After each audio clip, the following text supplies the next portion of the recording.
to have more light than that to see my notes. I don't think I've ever done this at the beginning of a sermon, but I'm going to do it this morning, and that is I'm going to encourage as many as have the ability to do so to take notes today because I have a lot to cover, and some of it's going to be very quick. And I do believe this morning's topic is vital to us as individuals. I think it affects this church. I think it affects our community. I think it affects our country. And so, if you're somebody who misses something in it and you want to see it again, I know at some point this week, Rich will have the sermon uploaded to our Facebook page so you can watch it again. But this is a vital topic. As you can see from the slide, we're talking about marriage, and I would encourage you to turn to Proverbs chapter 5. I'm going to read part of that in just a second. I'm not going to have a lot of introduction, but let me set the stage to the text in Proverbs 5. This is a father telling his son that he wants him to have a happy life, and he's giving him the key, or at least one of the keys, to making that happen. And the connection to the text we're going to read is early on in chapter 5, he tells him that he's never going to find happiness if he's only just trying to fulfill desires. He's never going to find happiness if he seeks it out in the arms of a woman who is less than what she should be. And he talks about some of the dangers or the consequences of relationships that are not right in God's eyes. And then he tells his son, but there is a place where you can find fulfillment in your life. You can find happiness in your life, contentment. And that's the text. Proverbs chapter 5, I'm going to read verses 15 through 18. He says, drink water from your own cistern and running water from your own well. Should your fountains be dispersed abroad, streams of waters in the streets? Let them be only your own, and not for strangers with you.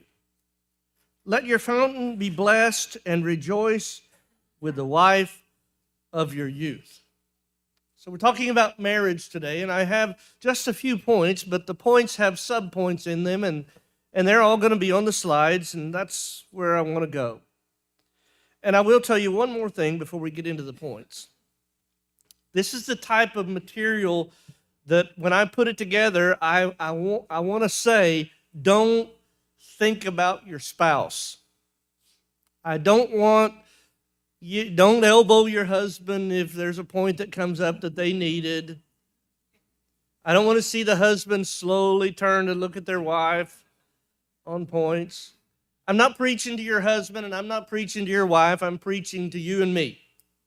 We need to look at ourselves. And so we're trying to find great marriages this morning. First of all, a great marriage includes ownership. And if you saw in the text, and I know that sounded weird, he's talking about waters and well and all of that, but there's a context to this.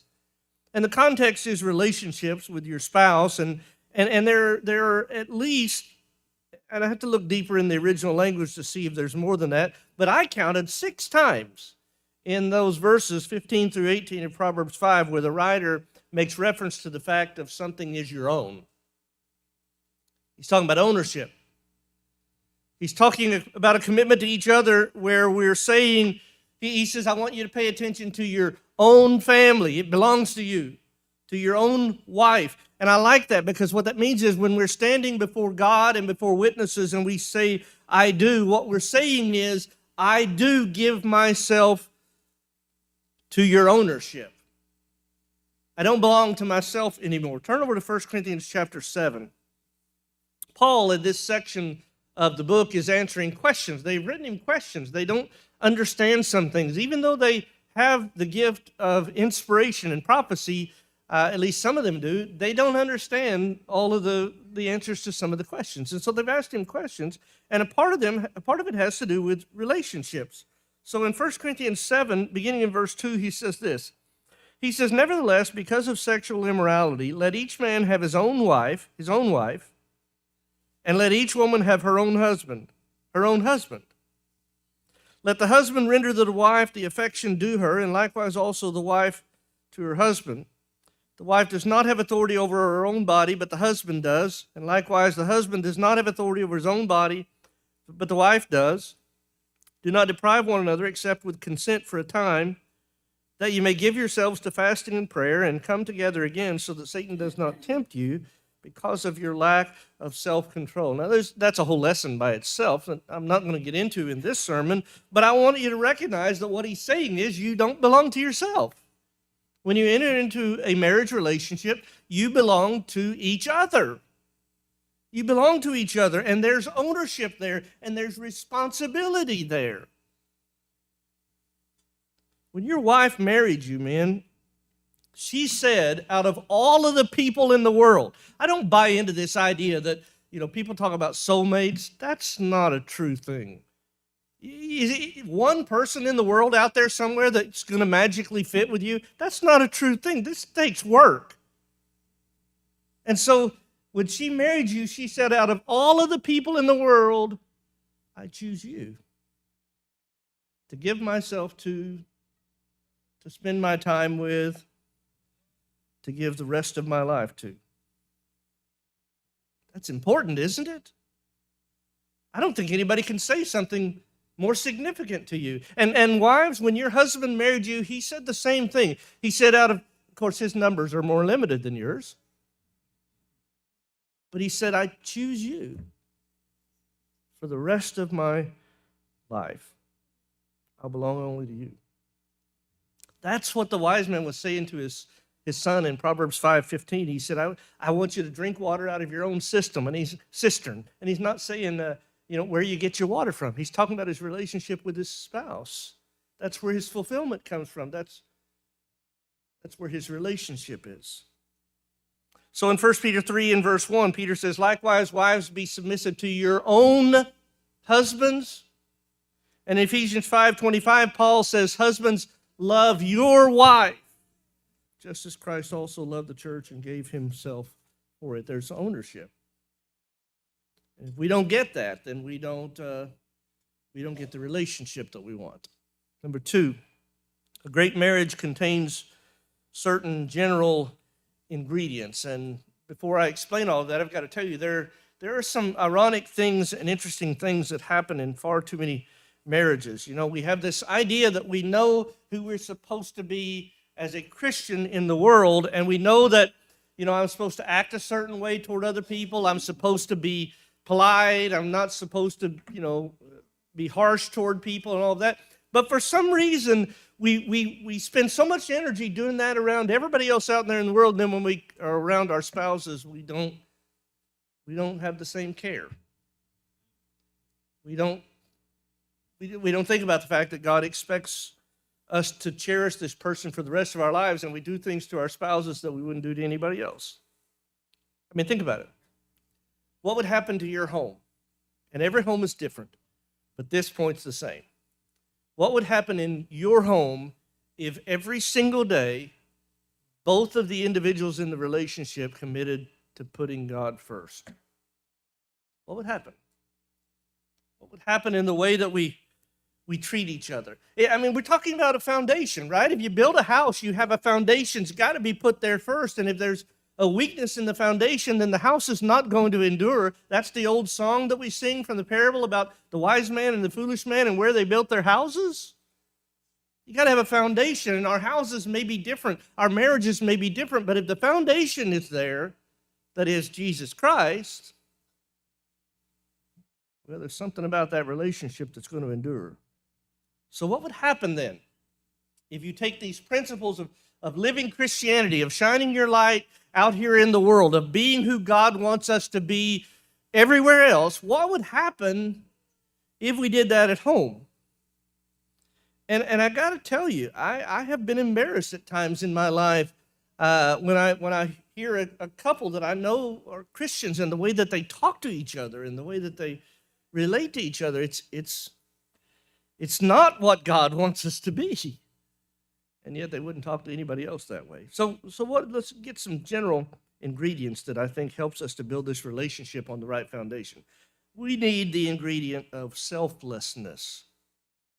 Philippians 2 and verse 4, we know that Paul said, let each of you look out not only for his own interest, but also for the interest of others. And so we know that. We try to be selfless people in our world and at our jobs and in our education organizations and with our friends, and then we go home and it doesn't work the same way. What happens if my attitude is that I want what's best for my spouse? I want her to have the best, not me. What changes? If both of us are like that, what changes? Does that not make our marriages stronger? We need the ingredient of peace instead of retaliation. Matthew chapter 5 and verse 39 in the Sermon on the Mount, Jesus said, whoever slaps you on your right cheek, turn the other to him also. And I know, there's a lot more to that passage than just this, but listen, what he's talking about is it's not about retaliation. If you're going to be faithful to God, it's not about retaliation. And we know that. We understand that, and we try not to get even at work or in the world, but what do we do at home? Somebody talks to their spouse in a terrible way. You say, why did you talk to her like that? Well, you should have seen what she did to me. Well, where does that end? We're just going to get even, and wouldn't it be better to be peaceful? How about the ingredient of kindness? In Ephesians 4 and verse 32, Paul said, be kind to one another, tenderhearted, forgiving one another, just as God in Christ also forgave you. We want to be kind people. Shouldn't we have kindness at home? We need the ingredient of honesty. We know that in Revelation 21 and verse 8 that John recorded that all liars will have their part in the lake that burns with fire and brimstone for eternity. But are we honest? And I'm not talking about do we lie necessarily. I mean, obviously that's a part of it. I'm just saying, do we even communicate honestly with our spouses and let them know what's going on, what we're thinking, what we're doing, why we're doing what we need? You don't magically by osmosis know what your wife needs if you're a husband. In fact, you can see it and still not know as a husband. So be honest with each other. No marriage has ever broken up without there being some kind of dishonesty in it. So if we add all of these ingredients together, I'll tell you what we will get. We will get something different than what is so often happening in the world. You know why the statistics are so bad in the world? It's because most relationships are built on eros love instead of agape love. And there's a difference. There's a major difference. But if we put these ingredients in, we will have that agape love. But let me explain those to you. There's actually, if you've been here very long, you've heard me say this before, but there are actually 4 words that were in the Koine Greek that translate love in the English language, but they're not the same words. They look at a different aspect of this emotion, if you will. Eros is from it's the Greek word eros, from which we get our English word erotic. And all it means that I have an attraction to something that fulfills me, that satisfies my desires or my needs, and so that's what happens. People get married because they say, well, she's really cute and he's okay. So we're kind of attracted, so we get married. Well, that's eros. That's just, I want to look at her for a while. And the problem is, what happens when that desire goes away? Well, the relationship ends, doesn't it? So you got to have more than the eros love. Storge is family love. That's your family. That's the people that you love even before they're born, right? Storge love. You might get along with them and you might not get along with them, but you love them. Phileo is a love for friends. It's a brotherly love, like the city of Philadelphia comes from that word. It means city of brotherly love. But then agape, that's Christian love. That's uniquely Christian love. It's because of my relationship with God. What it means is my relationship with you is not based on emotions. And it's not based upon what I need.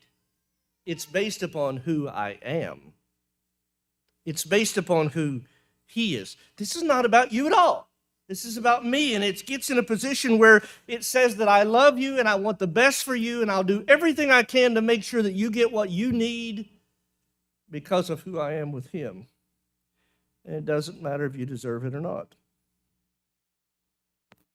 Now, you take a marriage that's based solely on eros love, what can I get from this? And you don't ever develop agape love, which is what can I give to this? You got a marriage without a foundation. And it's not going to endure. It's not going to be a great one. And what we want's a great one, isn't it? Nobody wants a bad marriage. We want great relationships. Number 3, a great marriage contains certain positive actions, specific even positive actions. I mean, I've been talking about general things, but there are specific little things that get into this idea of rejoicing with the spouse of your youth. It gets into 1 Corinthians chapter 7, where the Apostle Paul, talking about intimacy in marriage, says, "Do not deprive one another except with consent for a time, that you may give yourself to fasting and prayer and come together again so that Satan does not tempt you because of your lack of self-control." That's specific, isn't it? I mean, he's talking specifically about this is what you need to be. Don't be away from each other, or don't be withholding from each other for a long period of time, because you put yourself in a danger zone where Satan can tempt you. That's specific. But there's more. That phrase of Proverbs chapter 5 and verse 18, when he says, "Rejoice with the wife of your youth."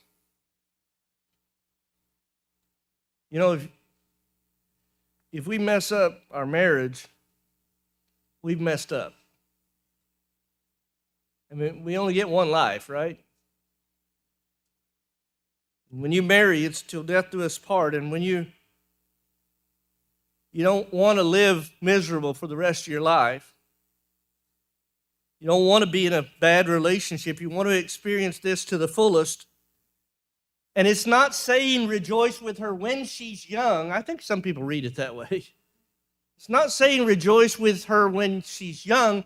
It's saying even when you get old, you keep rejoicing with the same woman that you loved when she was young. And I think there are some specific ways to do that. So here they are.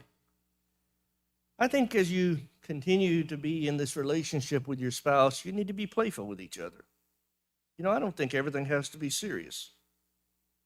I think you need to enjoy laughing with each other and joking with each other, because here's the thing. There's going to be some hard times. And you need to enjoy each other and be playful with each other so that you can be stronger even in the hard times. I'll admit to you, this is probably an embarrassing sermon for my wife, by the way. I will admit to you, I still flirt with her. I do. A lot. My kids still at this age are embarrassed, which I think means I'm doing something right. But I think that's important. Why does that stop when you get married? Why do you flirt with somebody and then you build this relationship and then you get married and say, well, I'm done with that? It just doesn't. That's the starting point. So don't stop. Keep doing it. Keep flirting with each other.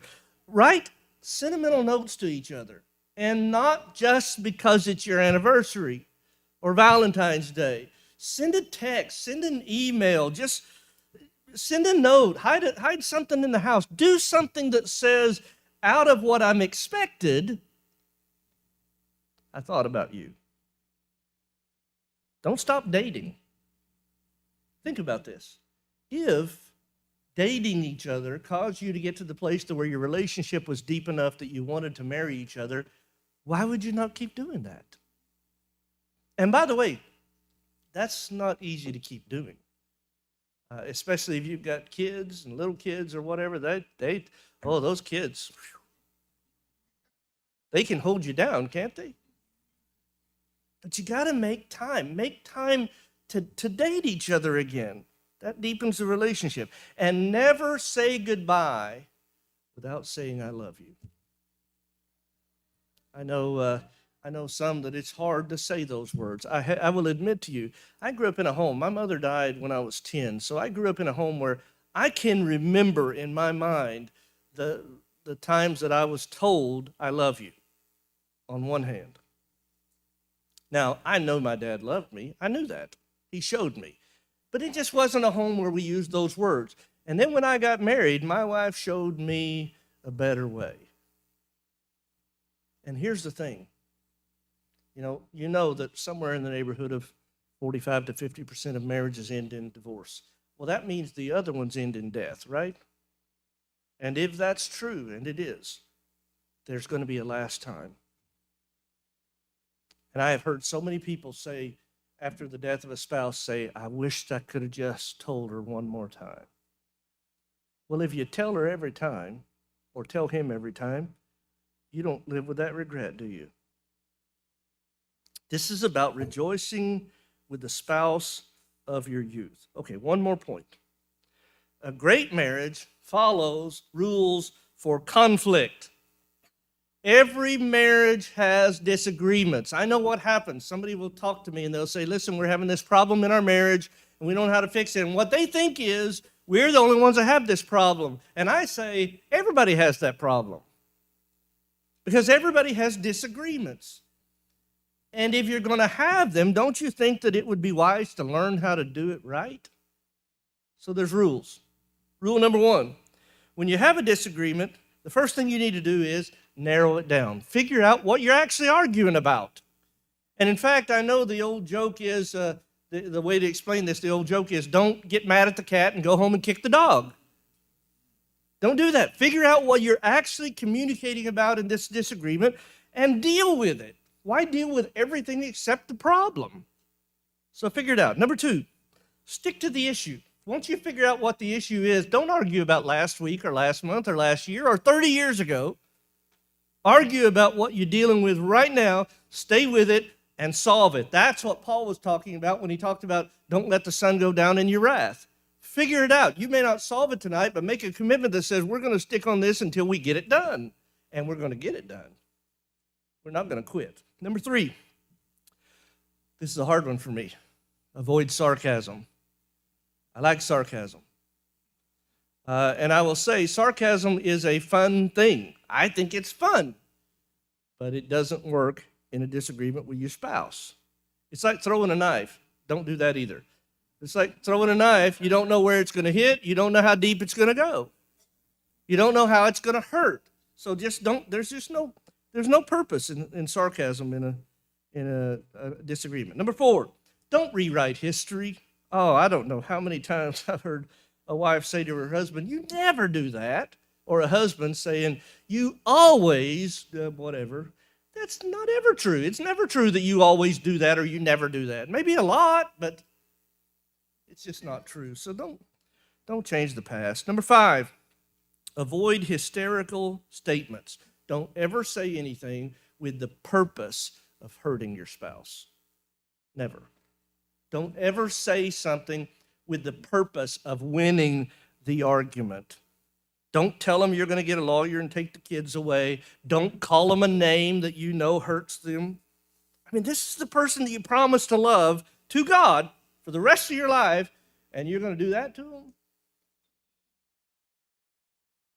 Listen, divorce. When Terry and I were planning to get married, my dad counseled with us before, and he said divorce shouldn't be in your vocabulary. It's just not an option. And the reason it's not an option is because when it happens, and it does happen.